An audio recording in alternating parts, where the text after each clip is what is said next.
काला अंधेरा रात में जंगल के कोनो सुनसान सड़क पे अगर आपके कौनो केहू अनजान मिल जाओ तो ओकरा कबो लिफ्ट ना देवे के चाहिए। रवि कार में हा। कार जंगल के रास्ता से गुजरत बा। आधी रात के समय हा। तब्बे एगो लड़की ओकरा रोके के इशारा करेली। राहुल लड़की के देख के गाड़ी रोकेला। गाड़ी लड़की के पास आकर रुक जाली और रवि ओकरा से पूछेला, एक्सक्यूज मी, आप इस समय इस सुनसान जंगल में? जी, हमार नाम उषा बा। हमार घर वाला लोग जबरदस्ती हमार शादी कोनो ऐसन इंसान से करावे चाहताड़े जेकरा हम जानत तक नहीं की, जबकि हम केहू और से प्यार करेनी और ओकरे से शादी करे चाहतानी। यही से हम घर से भाग गईनी। प्लीज प्लीज आप हमार मदद कर दी प्लीज। जकरा साथे भाग रहल बाड़ू ऊ कहाँ बा? मतलब तोहर बॉयफ्रेंड? हम फोन कइले रहनी, बाकी वो पहले से ही कोनो मुसीबत में फंसल बा। वो कहलस कि जैसे तैसे हम रात काट लिए हैं जा। वो सुबह तक हमरा के रिसीव कर ली। अगर आप हमरा के शहर तक लिफ्ट दे दी तो हम कोनो होटल में रुक जाए प्लीज। ठीक बा, कोनो बात नहीं है, बैठ जा। रवि उषा के अपना साथ ले जाए खातिर तैयार हो गए, लेकिन ओकरा का पता रहल कि वो एगो बेसहारा लड़की के ना बल्कि अपना मौत के लिफ्ट दे रहल बा। लड़की आपन बैग उठावे ली त ओकर आंख में बदलाव दिखेला। ओकर नॉर्मल आंख लाल हो जाली, लेकिन फिर वो जब रवि की तरफ पलटेली तो वो फिर नॉर्मल हो जाली। वो हल्का सा स्माइल करत बोलेली, थैंक यू वेरी मच। आप ना रहती था। इट्स ओके, लेकिन अगर तोरा के बुरा ना लगे त तू हमार घर पे रह सकेलू। अपना बॉयफ्रेंड के वजह बुलाला। बाकी आपके फैमिली? अरे ओकर चिंता मत करा, हमार वाइफ बहुत सुलझी लेडी बा, कोनो टेंशन ना हुई। आप बहुत अच्छा बाड़े। हाय रवि। रवि ई उषा हजया। इनकर पेरेंट्स इनकर जबरदस्ती कहीं और शादी करे जात रहले। ई घर से भागत हुए हमारा जंगल के रास्ते में मिलल, तो हम इनकरा एगो रात के खातिर एक जगह घर पे ले आईनी। सुबह इनकर बॉयफ्रेंड इनके लिए आ जाई। और उषा ई हमार वाइफ बाड़ी। Hello hello. अच्छा कहनी आप जे इनका के साथ ले आनी। आई ना, अंदर आई और जल्दी से हाथ मुंह धो ली। हम खाना गरम करत आनी। अनु और अनमोल भी खाना खाए खातिर इंतजार करल बाड़े। जाही। रवि पहला गलती तब कैलस जब वो एगो अनजान लड़की के लिफ्ट देलस, और वो दूसर गलती तब कैलस जब वो लड़की के अपना घर तक ले आइलस। ऐसा कह के रवि अपना साथ साथ अपना परिवार के भी मुश्किल में डाल देलस। हाय बच्चा लोग। हाय। चला खाना शुरू करा। जल्दी से खाला बच्चा लोग, ना तो हम खा जाए। हाँ मम्मी, ऊ आंटी अच्छी नहीं थी। काहे? का भइल? मम्मी ऊ चुड़ैल बाड़ी। अनु अनमोल ऐसा ना बोले ले, वो हमनी के मेहमान बाड़ी ना। ना मम्मी, दीदी सही करल बाड़ी। उनकर आँख। बच्चा लोग बहुत हो गई, सुझ जा। ओफो, ये लाइट के भी अभी जाए के रहे। बाहर तो सबके घर में लाइट बा, सिर्फ हमनी के यहाँ ही लाइट नहीं खे। लगातार फ्यूज ढीला हो गई बा। हम जरा देख क्या होता नहीं। रवि जाए के खातिर उठे लागल कि तब्बे मौत के खेल शुरू हो जाला। बिना लाइट के ही सीलिंग फैन स्पीड से चले के खातिर सब घबरा जाले। रवि तनी देखा ही, ये पंखा बिना बिजली के कैसे चला था? हमार तो कुछ समझ में ही ना आवता का हो रहल बाई।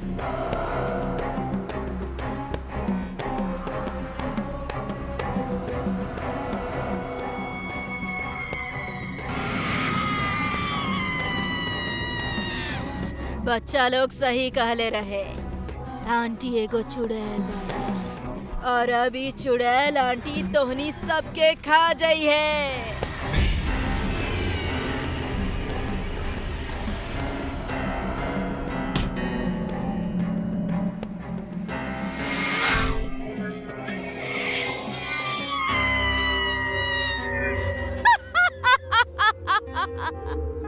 लोगन की मदद करब बहुत अच्छी बात बा, लेकिन केहू भी अनजान के मेहमान बना के घर कब्बो न लावे के चाहिए। काहे केहू भी कब्बो भी खूनी मेहमान बन के आपके परिवार के खत्म कर सकेला।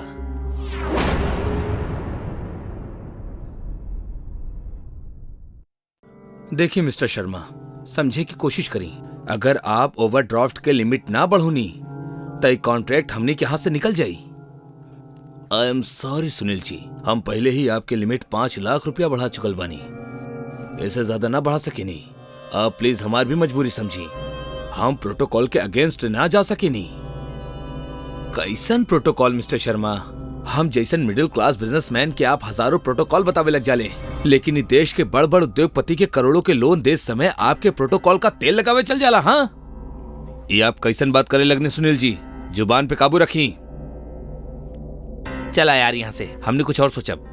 अमित प्लीज, तोरा के पता बना अगर ये प्रोजेक्ट हाथ से निकल गई तो हमने मिडिल क्लास बिजनेस के लेवल से ऊपर उठे में बरसों लग जाई। हम आपकी परिस्थिति समझता नहीं सुनील जी, लेकिन आप हमारी परिस्थिति समझे के कोशिश ना कर हल बानी। हम बस इतना ही कह सकेनी कि जब आप बड़ उद्योगपति बन जाई हैं तो आपके जगह केहू और होगी। यह व्यवस्था है। आई होप आप हमारी बात समझत हुई हैं।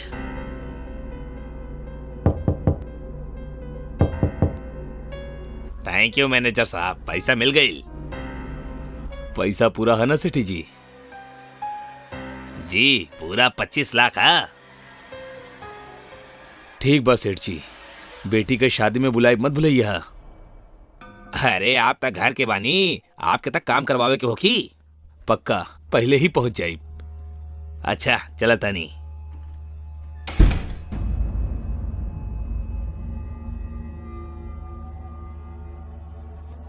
हम चला तानी शर्मा जी।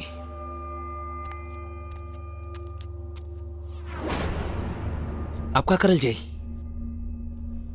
जब जमाना साथ ना दी तो उल्टी राह पकड़े में देरी ना करे के चाहिए अमित, ना तो गरीब जिंदगी गरीबी में ही मर जाली, और हम गरीब ना मरल चाहता नहीं। ये प्रोजेक्ट हर हाल में पूरा हुई। ताहर कोनो बात हमार पल्ले ना पड़ रहा बा। तू कहल का चाहता रहा? वो आदमी के लूटल जाई, ओकरा पास पूरा 25 लाख है, हमार काम चल जाई। तू पागल हो गल बड़ा का? हमने चोर उचक्का ना बानी सुनील, बिजनेसमैन बानी। बिजनेसमैन है यही से जानी ला कि मुसीबत के समय का करब सही होला। अब तू चाहे साथ दा या ना दा, पर ये काम हम करके रहब। बोला तहर का फैसला है। अगर वो हमरा के पहचान लेलस ता तो ओकरा के मार दिहल जाई। जल्दी बोला, साथ देबा या हम अकेला जाई? उजा रहल बा। टेंशन मत ला, हम एक काम अकेला ही कर लिया।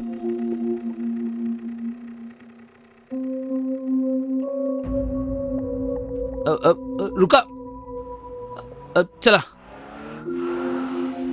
आगे मोड़ पे रोक लिया।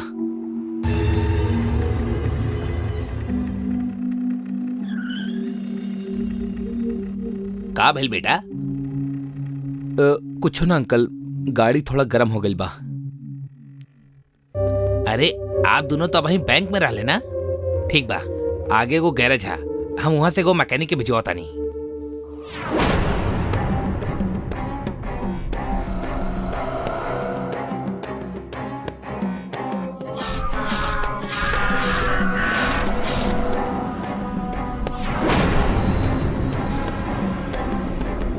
तू हमरा के काहे मार रहल बड़ा?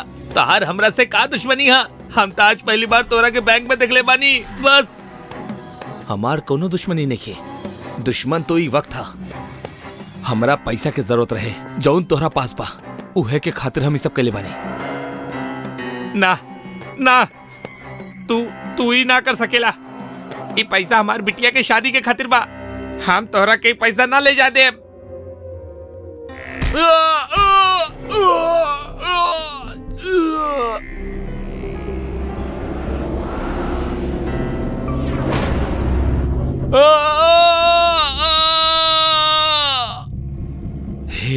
आत्मा, ई धरा पे तहार समय पूरा हो चुकल बा। आवा हमरा में समा जा, आवा। ना प्रभु, हम ना आई।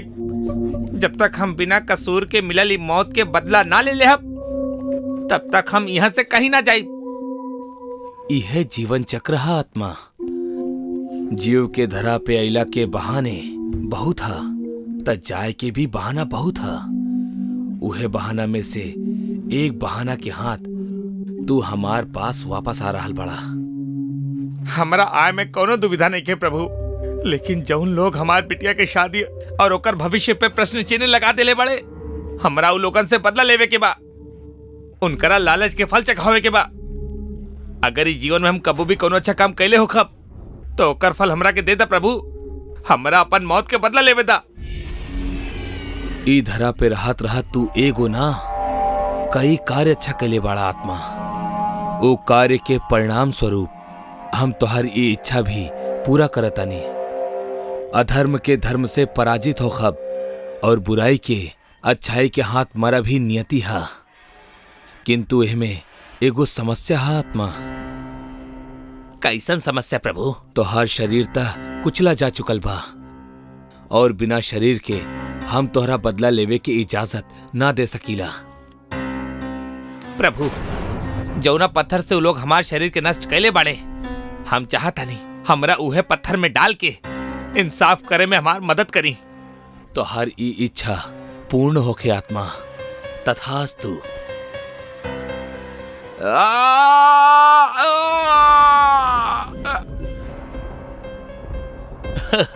ये हमार जीत के खुशी में Cheers!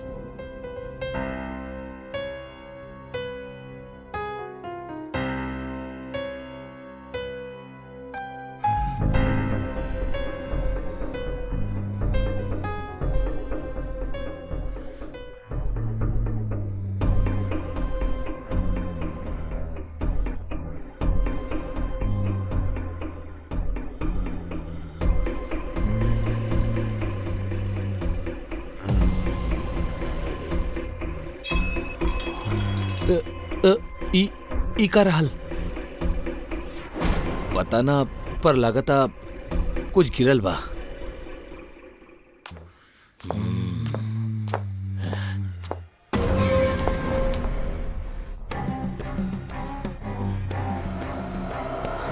मरे के खातिर तैयार हो जा। तू के बड़ा और ये पत्थर सा शक्ल काहे बना के रख ले बड़ा? हमार तो हर का दुश्मनी हा जौन तू हमरा के मारल चाहता रहा। तू 3 सवाल कैले बाड़ा, त आखिरी सवाल के हम तोहरा सबसे पहले उत्तर देहब। हमार तोहरा से कोनो दुश्मनी ना बा। दुश्मन तई वक्त हा। हमरा के हमार पैसा वापस चाही जौन तोहरा पास बा। उहे के खातिर हम यही जाइल बानी।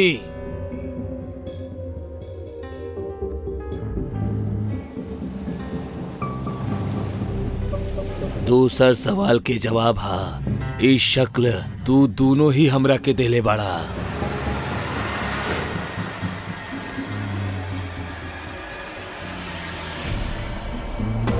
और पहला सवाल के उत्तर, हाँ हम उहे बानी जेकरा बारे में सोचकर तोहार हवा टाइट हो रहल बा। जेकर बेटी के शादी के पैसा तू दोनों चुरा के मार देहला। हम उहे सेठ ही बानी। ना, ई ना हो सकेला। तू तो मर चुकल बड़ा।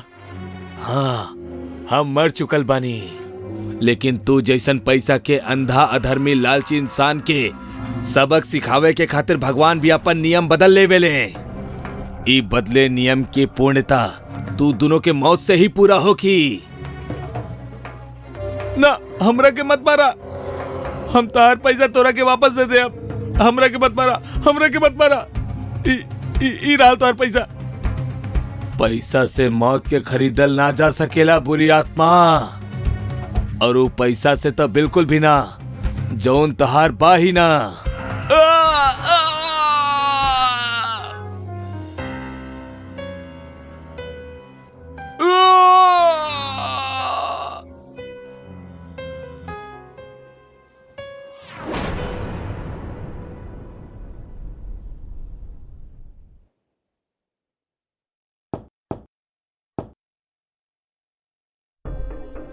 समय पूरा भइल आत्मा, आजा हमरा में समा जा।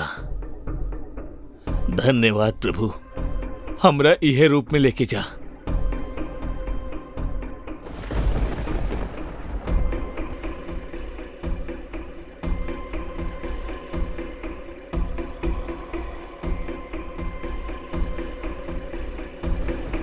पापा,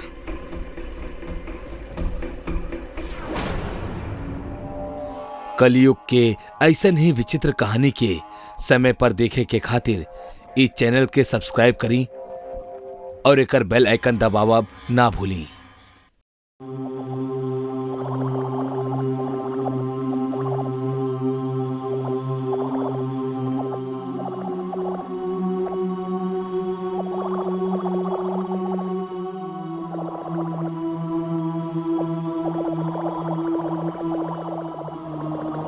कोमल बेटा, ई खिड़की बंद करा और पढ़े बैठा। कौनो सामान टूट जाई। हम खाना बना के ले आतानी।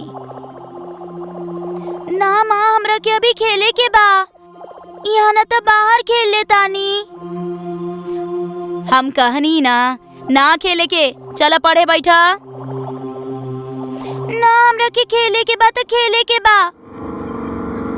बहुत जिद्दी हो गई बाड़ू तू कोमल। ठीक बजा, बाकी एक शर्त पर।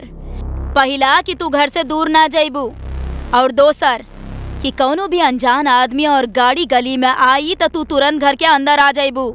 बोला, प्रॉमिस करेलू? पहले आप बताई, आप ऐसा प्रॉमिस काहे ले रहल बानी? काहे कि आजकल बच्चा उठावे वाला गंदा लोग शहर में घूम रहल बाड़े, जे धोखा दे के बच्चन के उठा ले जाले। ऐसे तू प्रॉमिस करबू तबे हम तारा के बाहर जाए दे। बोला, करेलू प्रॉमिस? प्रॉमिस।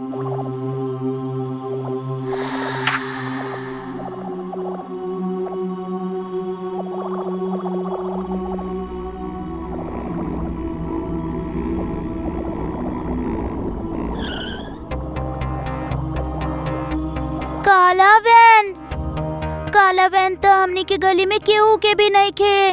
मतलब ही कोनो अनजान आदमी के गाड़ी बा। माँ कहले रही अगर कोनो अनजान आदमी या गाड़ी गली में आवे तो घर वापस आ जाइया। बाकी अगर हम अभी घर चल गई नी तो खेलब कैसे? माँ जरूर हमरा जानबूझ के बच्चा उठावे वाला स्टोरी सुनैले होगी है, जिकरा से डर के हम अंदर चल जाई। छोड़ा इनका के होई क्यों?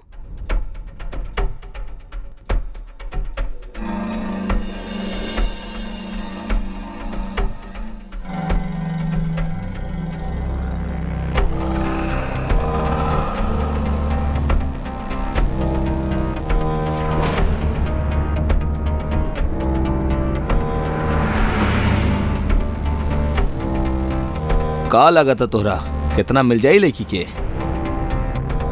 अबे 10-12 साल के तो बिया, 2 लाख तो मिल ही जाए के चाहिए। मुन्ना, कब तक यार हम ही 2-3 लाख के चक्कर में पड़ल रहा। ई बार कुछ अलग करल जाओ। एकरा कोठा पे बेचे के जगह कोनो करप्ट डॉक्टर के बेच दिहल जाओ। किडनी, आँख, कान, लीवर के कम से कम 8 से 10 लाख तो मिलिए जाई। तोहरा के कैसे पता? पिछला महीना जेल में लंगड़ा गैंग के आदमी मिलल रहल, अब्दुल, उहे बतौले रहल। मगर करप्ट डॉक्टर ढूंढब कैसे? उहे से बात करल जाई। जुगाड़ सेट करे के 2 लाख दे दियल जाई।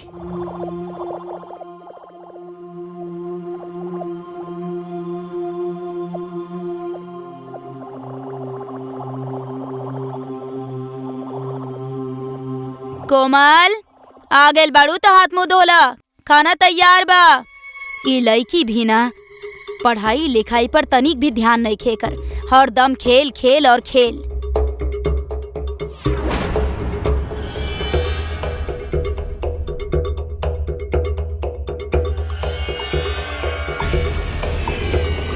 ई चूड़ी तक कोमल के बा।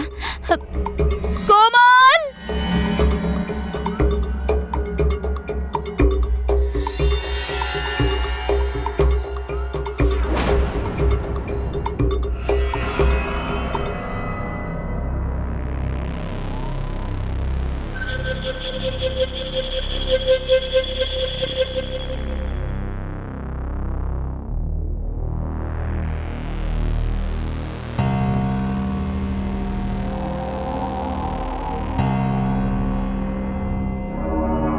गाड़ी रोका, पेट हल्का करे के बा। सही टाइम पे रोकोला तू, हमारा भी प्रेशर लागल बा यार। एकर हाथ पैर बांध दी, रहे दा, 2-3 घंटा से पहले ना उठी।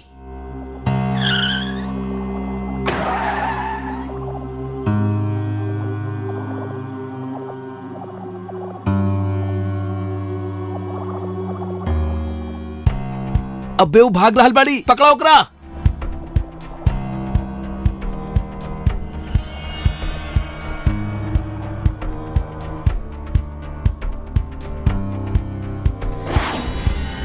ई कहाँ गईल?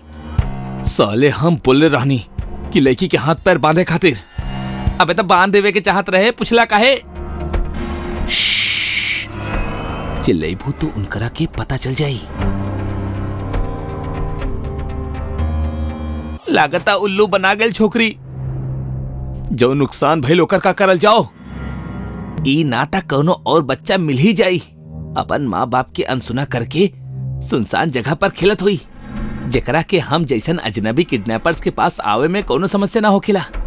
अबे गांव के लोग खेत में डब्बा उठावे आवत ही हुई हैं, हमके देख लेनी तब मुश्किल हो जाई। चला यहाँ से।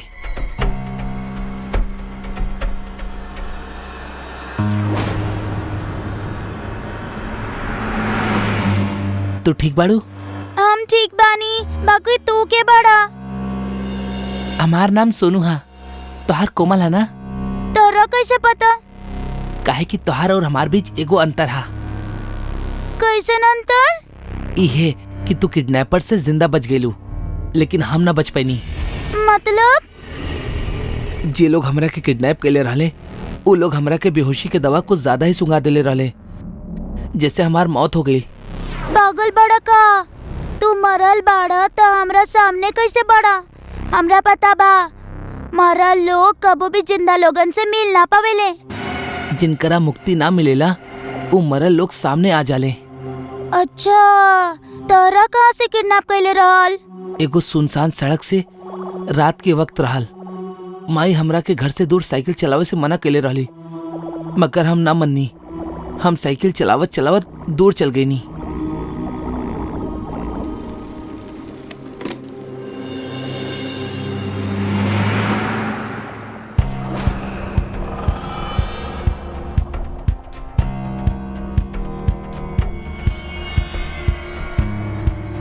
भाई, बच्चा तो सांस ही न ले रहल बा, ई तो मर गई। साले, तू एक बार भी बेहोशी के दवाई ज्यादा मिला देला। ई महीना 3 बार तू एक गलती कर ले बड़ा। ऐसा नहीं चलत रहा तो धंधा बंद हो जाई हमनी के। फेंक एकरा के बाहर, और साइकिल भी फेंक दा।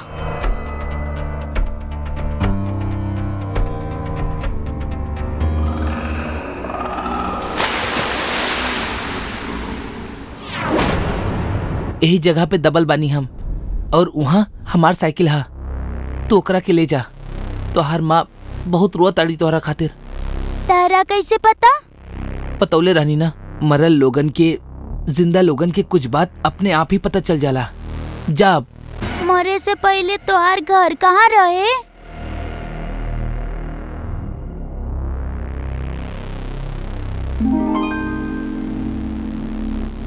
कहाँ चल गए रहलू हमार बेटी? माँ। कोमल, तारा कहाँ कहाँ न ढूंढनी हम। सॉरी माँ, अब से हम आपके हर बात के मानब और आपके हर सीख के मानब। ठीक बा बेटा, ठीक बा। बाकी तू चल कहाँ गए रहलू? हमरा किडनैप कर ले रहले हैं, बाकी सोनू हमरा के बचा लेलस। सोनू के बा बेटा? आपके आंटी, हमरा के पता बा कि सोनू कहवा बा।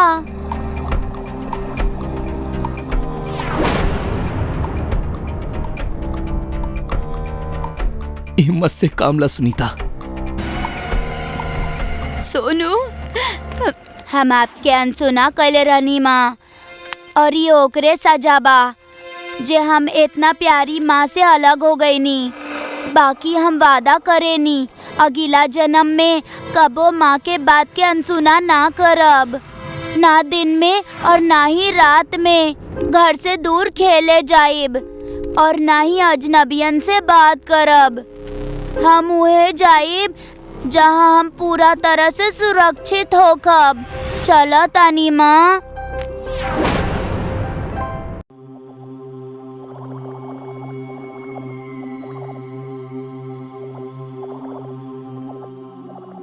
रजनी, जब से हमनी अमृता विला खरीद ले बानी, जाने काहे लग रहा बा कि हमनी कुछ अच्छा करे वाला बानी। सचो जगह बहुते अच्छा बा। ओ विला के देखा थी लगेला कि जैसे ओकरा बहुत प्यार से बनावल गइल रहे। रजनी, काहे ना हम अमृता विला के तोड़े से पहले कुछ ही दिन वहीजे रही।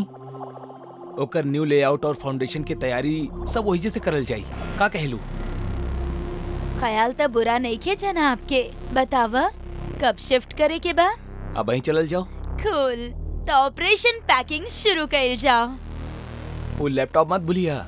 और तू लेआउट इंस्ट्रूमेंट लावल मत भूलिया। ठीक बा।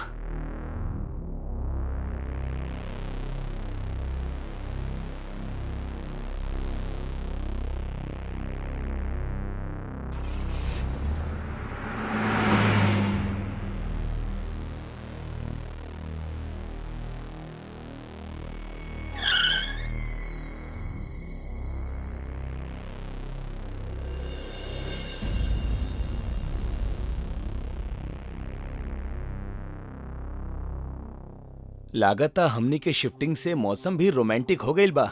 हमनी की वजह से ना, सिर्फ हमार वजह से। काहे कि तोहरा अंदर रोमांस के कीड़ा बहुत ही छोट सा बा और ये मौसम हमार वजह से बदलले बा। हम रोमांस की क्वीन जे बानी। नो फाइट विथ बीवी, तू ही जीत लू।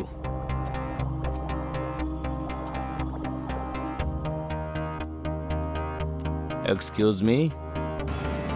यस, तू लोग के बाड़ा और ये गेट काहे खोल रहल बाड़ा? लेकिन आपके? हमार नाम देव हा और ये नेक्स्ट बंगलो हमारी ही हा। आपसे मिलके खुशी भइल। हमार नाम निखिल हा और ये हमार wife Rajni. Glad to meet you. आप हमार सवाल के जवाब न देनी। ओ हाँ, हमनी जगह खरीद ले बानी। ना लेवे के चाहत रहे। मतलब? ई विला पे भूत के साया हा। ई का बकवासा? ई भूत ऊत कुछ ना होखेला। देखी मिस्टर, रात ज्यादा हो गइल बा। आप अपन घर जाएं। बाय। चला निखिल।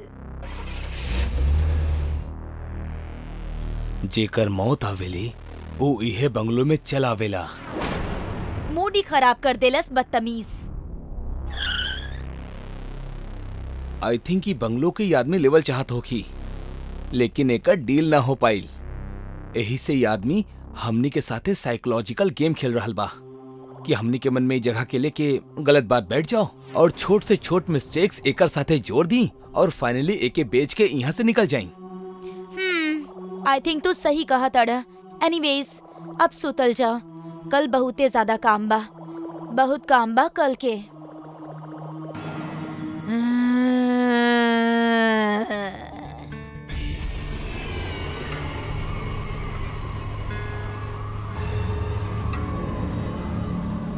निखिल, निखिल उठा। निखिल देखा क्या हो गइल। उठा। का हो गइल यार? आँख खोला और देखा। ई के कैलस? खिड़की दरवाजा सब खुला बा। हमनी के सब सामान बिखरल पड़ल बा। निखिल, कहीं भूत तई सब ना कैलस? अब तू शुरू हो गइलू। ऐसन कुछो ना हा, लेकिन हमरा के पता बा ई सब के कैले बा। के? उहे जौनी प्रॉपर्टी के हथियावल चाहता।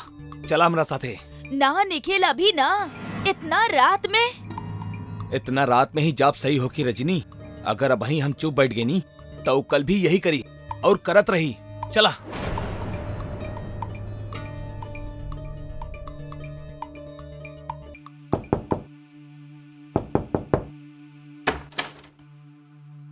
तू दोनों यहाँ? देखिए मिस्टर देव, अगर आपके लागत था कि आप हमने ऐसे डरा के भूत के कहानी सुना के हमने से प्रॉपर्टी हथिया ली है, तो ये आपके गलत फहमी बा। ये हमने के ड्रीम प्रोजेक्ट है मिस्टर देव। इससे दूर रही, अदरवाइज हमरा के पुलिस बुला के पड़ी। आई डोंट नो तू ये सब हमरा से काहे कह रहल बाड़ा। और प्लीज, तो हर प्रॉपर्टी में हमरा के कोनो इंटरेस्ट नहीं खे। अगर तोके तोहार बंगलो में कोनो बैड एक्सपीरियंस भइल होके तो उससे अब तोहरा के खुदे डील करे के पड़ी। आई टोल्ड यू, वहाँ पे भूत बा। विश्वास ना होकेला त जा वहाँ एगो खील ठोक के देख ला। Good night.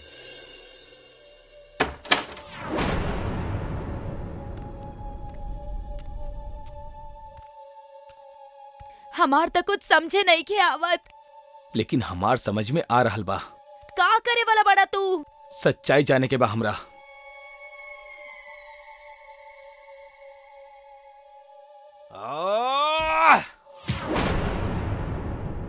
तू ठीक था बड़ा? निखिल चल जा, घर छोड़ के चल जा। अगर तू हमार घर के दोबारा नुकसान पहुंचाइला तो हम तोहरा के जान से मार डालब। चल जा, जा। हे भगवान, का रही सब? मतलब मिस्टर देव ठीक कहत रहले, यहाँ भूत के साया बा। हमनी यहाँ से अभी चल जाए। चल जाइब तक करब का रजनी, करब का? हमार जौन कुछ भी रहे वो सब हमें प्रॉपर्टी में लगा चुकल बानी। हमें प्रॉपर्टी ऐसे नहीं छोड़ के न जा सकेनी। तो का अब तू भूत से लड़बा? निखिल समझे के कोशिश करा। जिंदा रहनी तो फिर से कुछ शुरू कर ले हम। लेकिन अगर यहाँ हमने मारल जाइब ता? ना मारल जाइब। अगर वो आत्मा के हमनी के मारे के ही होखत तो वो वहीं तक हमनी के मार देत। हमनी के यहाँ से जाए के मौका ना देहत। मतलब ई कि ई आत्मा बुरी नहीं खे। और दूसर तोहरा याद बा कि वो का कहले रहल कि हमारी घर के हाथ मत लगइहा। मतलब ओकरी घर से रिश्ता बा और ओकर साथ जरूर कोनो गलत काम भइल बा, जेकर वजह से वो भूत बन के ई घर के रक्षा कर रहल बाड़ी। निखिल ई का बैकल बात करत अड़ा तू? हमनी के यहाँ से निकले के चाहिए। ई वक्त हमनी खातिर सबसे ज्यादा इम्पोर्टेंट चीज ये है बा। ना रजनी ना, बिलीव मी, ई आत्मा के घर में ही ई आत्मा के राज हा। हमनी एक बार ओके ढूंढे के कोशिश करे के होकी। बिलीव मी, अगर कुछ ना मिलल तो हमनी यहाँ से चल जाए। बोला साथ देबू? ओके, ढूंढल जाओ।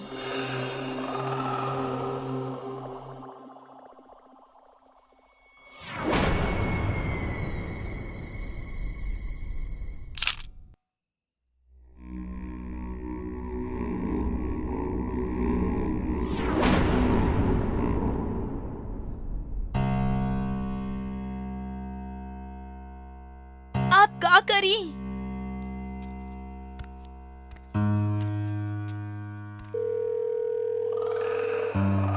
हेलो मिस्टर निखिल, ये फोटो आपके कहाँ से मिलल और इतना रात के हमरा ये फोटो भेजे के का मतलब बा? हम आपके बंगलो बेचले बानी। अगर आप हमार प्राइवेट लाइफ के बारे में कुछ जाने ले तब प्लीज स्टे अवे।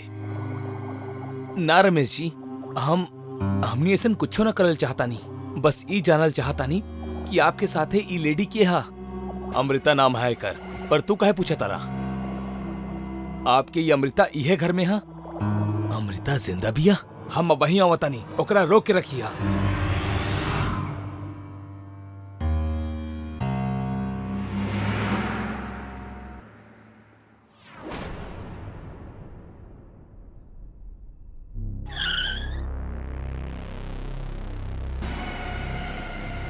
कहाँ बिया अमृता, कहाँ बिया?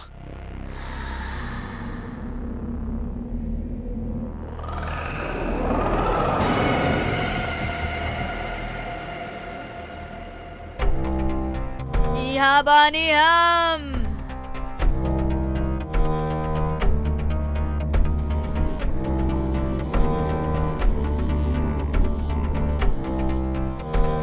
अमृता, अमृता हमार बात सुना। हमरा मारत काहे बाड़ू तू? अमृता, तू तो हमार प्यार में पागल रहलू, प्रेम दीवानी रहलू, और अब ई सब काहे कि अब तक तू ही प्रेम दीवानी के प्यार देख ले रहला।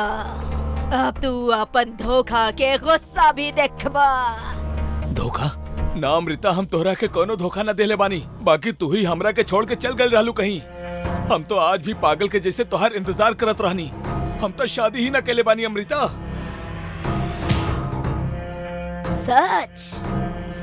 तोहार कसम अमृता, इतना ही प्यार रहे हमरा से तो बतावा, हमनी के प्यार के निशानी घर के छोड़ के काहे चल गएला तू, और एकरा बेचला काहे? बेचिनी ऐसे काहे कि तोहरा नाम मिले से हम गुस्सा से भर गल रहनी। हमरा के तू धोखेबाज लगत रहलू और ये घर यही से छोड़ के हम पुश्तैनी घर में शिफ्ट हो गल रहनी। काहे कि एगो एक्सीडेंट में मॉम डैड के मौत हो गल रहे। उनका तो मरे के ही रहे। बुरा काम के बुरा नतीजा ही होखेला। का मतलब? हम भागल ना रहनी रमेश, बल्कि तोहार घर वाला लोग हमरा मार के इस दीवार में चुनवा देले रहे। बाकी हमारा आत्मा के मुक्ति ना मिलल और हम एक घर में कैद हो गई नी। बाकी हम अपन प्यार के निशानी ई घर के केहू के बिगाड़े ना देनी। लेकिन काम रीता, अब हम थक गइल बानी। ई दीवार में हमार कंकाल बा। तू अपन हाथ से ओकर अंतिम संस्कार करता रमेश। अब हमरा के मुक्ति चाहिए। नाम रीता, हमरा के तोरा साथे रहे के बा। हमरा छोड़ के मत जा। हमरा के जाए के पड़ी रमेश। अगले जन्म में फिर से मिलब।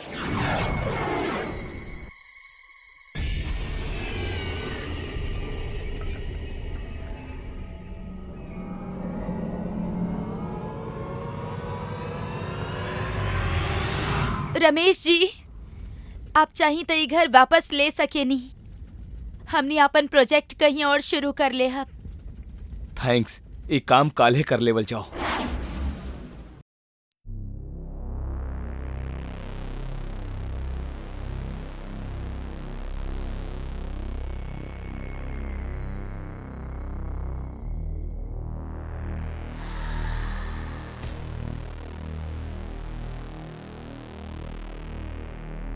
हे भगवान, ये बुढ़ापा भी ना।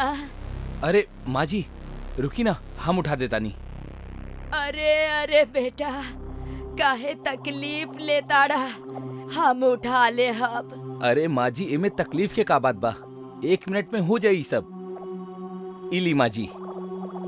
सच बोली बेटा, बहुते सही समय पर भेजले बाड़े भगवान तहरा के। झुके में बहुत तकलीफ होता ही उम्र में। बहुत बहुत शुक्रिया तोहार। अरे मैं शुक्रिया जैसन कोनो बात ना है माँ जी। आप हमार माँ की उम्र के बानी और माँ के सेवा करे से ता पुण्य मिलेला। बहुत प्यारा बात करताड़ा बेटा तू। नाम का बा तोहार? रघु। और हमार नाम शकुंतला। अच्छा बेटा, चला तानी। भगवान तोहार भला करी है। बुरा ना मानी माँ जी, तक का हम पूछ सकीला कि आप कहाँ जा रहल बानी? एमे बुरा माने वाला कौन बात बा बेटा। इहे अत्ता पीरे तक जा रहल बानी। उहे हमार घर बा। ताई हम आपके छोड़ देता नहीं। हमरा भी अत्ता पीर की ओर से ही जाए के बा। टैक्सी बा हमरा पास। ये तो बढ़िया हो जाई। हमरा से तो चलल भी ना जा रहल बा। बाकी बेटा, तहार कपड़ा तो टैक्सी ड्राइवर वाला नहीं खे। माँ जी, वो कपड़ा गंदा हो गल रहे, धोए के समय ही ना मिलल। अकेला रहनी ना, शादी ना भइल बा वहीं तक, यही से आज सादा कपड़ा में बानी। यही से पास में ही बा हमार टैक्सी। आई? ठीक बा बेटा, चला। तल आई, ई सामान हमरा के पकड़ा दी। अब बेटा कहले बानी तब बेटा वाला काम भी तो कर ली।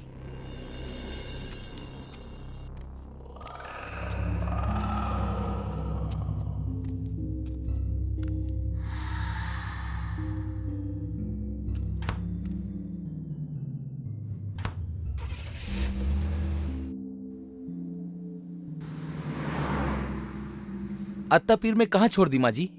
आनंद कॉलोनी में एंट्री करते ही सीधा हाथ पर मोड़ लिया बेटा। ओ गली में आखिरी घर हमारे बा, 610। जी माँ जी।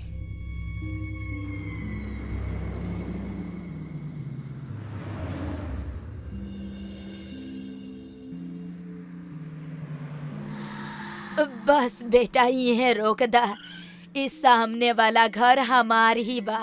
अरे वाह माँ जी, आपके घर तो एकदम महल के जैसन बा। बस बेटा ई महल में बस दीवार ही रह गइल बा। मतलब? अब तहरा से का छुपाई, हमें घर में अकेला ही रहेनी। हमार सिवाय घर में अब केहू नहीं खे। जितना अपन रहले सबके एक एक करके ऊपर वाला अपना पास बुला ले बेटा। जाने कब हमार नंबर आई। शुभ शुभ बोली माँ जी, भगवान करे आपकी उम्र लंबा होके। ऐसन मत बोला बेटा, जितना जिए के रहे जी लेहनी। अब त ई फल और सब्जी लावल भी मुश्किल हो गइल बा। ऐसन हाँ तो हमरा के याद कर लिहल करी माँ जी, हम ले जायल करब आपके मार्केट। ई हमार नंबर है। ठीक बा बेटा, कितना पैसा भइल तोहार? कैसन बात करतानी माँ जी, एक तरफ बेटा कर रहल बानी और दूसरा तरफ पैसा के बात कर रहल बानी। कौनो बेटा अपना माँ से किराया लेवेला का?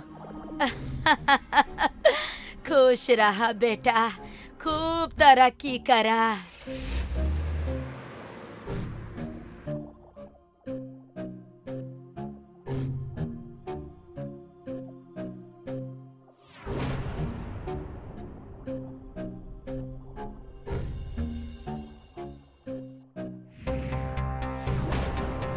हेलो हेलो सुहानी, हेलो। हाँ माँ, तू इतना घबराइल काहे बाड़ू? बेटा घर में चोर घुस आइल बाड़े, हमरा के डर लगता। दरवाजा खोला। सुहानी कुछ करो बेटा, कुछ करो। हम कुछ करत तानी माँ। वो अंदर आ गए बेटा। माँ तू दूर रह उनकरा से। हमरा से होशियारी अब ही बताओ तनी।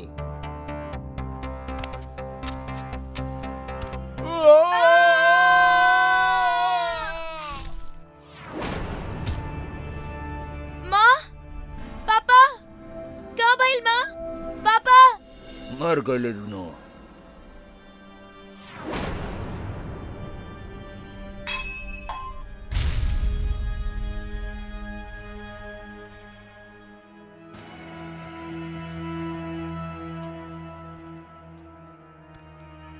संभल के रहना, आवाज ना। बुढ़िया घरे में बिया। सॉरी बॉस, गलती हो गई। बॉस घर तो बहुत ही शानदार बा, यही से तो लेके आइल बानी तोरा के यहाँ।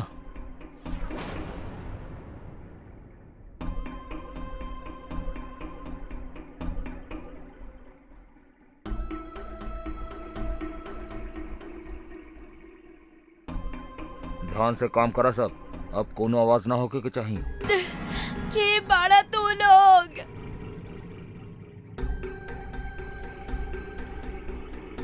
मर गई नहीं।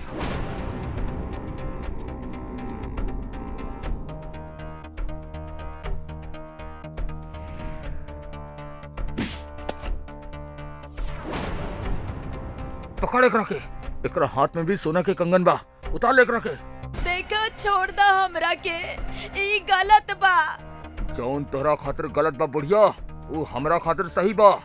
दिल्ली एनसीआर और नोएडा में चोरी करत करत हमरा के सालों बीत गईल, लेकिन हमने कबो पकड़ल न गइल बानी। हाँ, बस एक गलती जरूर दूसर बार हो गइल बा। पहला गलती में आनंद विहार में रहे वाला बुढ़ा बुढ़िया मरल रहे, अब तू अत्ता पीर वाला मरबू। तू रहला रघु टैक्सी ड्राइवर। तू पहचान ले लू बुढ़िया।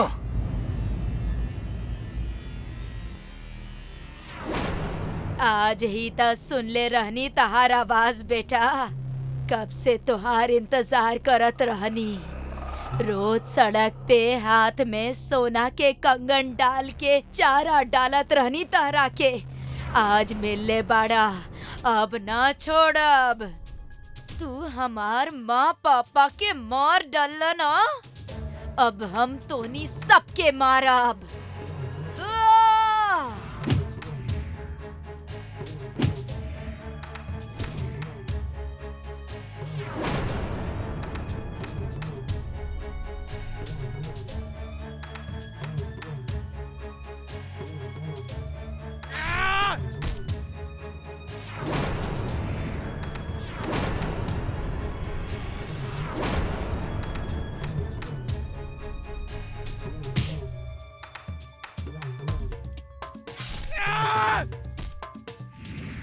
साली बुढ़िया, तू हमरा दोस्त के मार डलू ना छोड़ तोरा के हम। तो के कहले बा छोड़ हमरा के? हम तो कहतानी आज तू हमरा के पकड़ ही ले।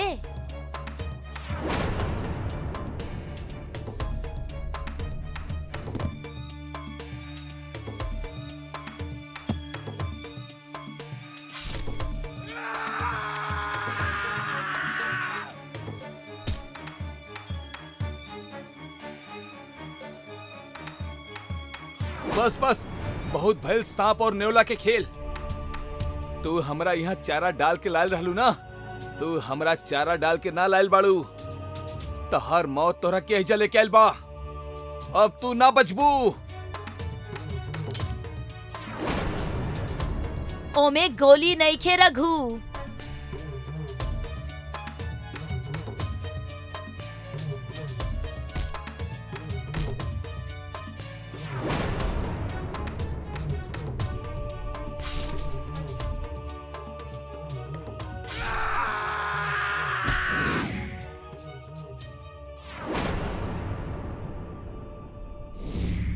हाँ इंस्पेक्टर, हम सीआईडी ऑफिसर सुहानी शकुंतला जायसवाल बोल रहल बानी, अत्तापिर आनंद कॉलोनी 610 से। हमार घर में 3 चोर घुस आइल रहले। सेल्फ डिफेंस में तीनों मारल गईले। Please come fast. आज हमार माँ पापा के आत्मा के शांति मिल गई होखी।